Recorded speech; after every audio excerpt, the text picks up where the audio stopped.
Farmer's Food and Travel Cook-Up. This time, I'm going to show you how to make Pancit Bihon with original fried noodles. This is the first things I gonna do, guys. I make chicken broths with chicken drumstick,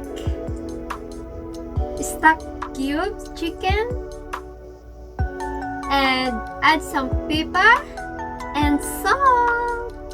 Second things, ready the all vegetable. Start with cabbage, carrots, beans, onion, and soy sauce. And this is how I cook, guys. So keep watching.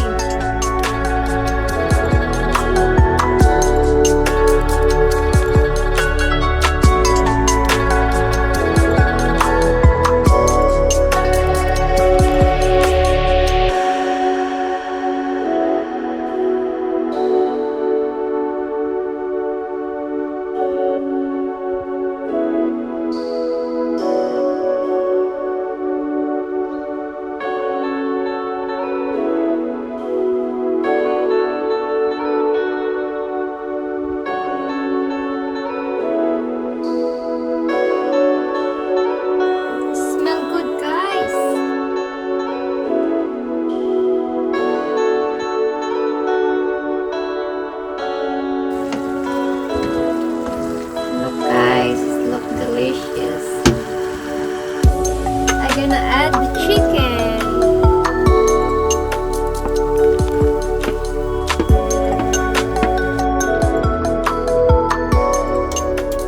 First thing, you can use the lemon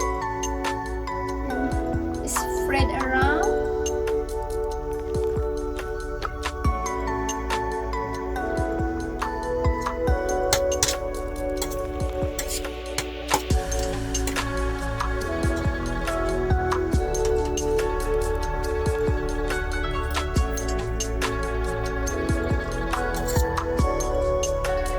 It's nice. So good.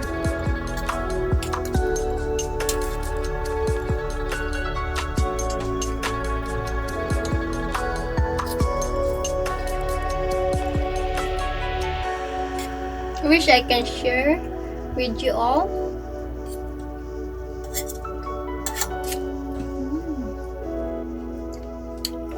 Thank you for watching.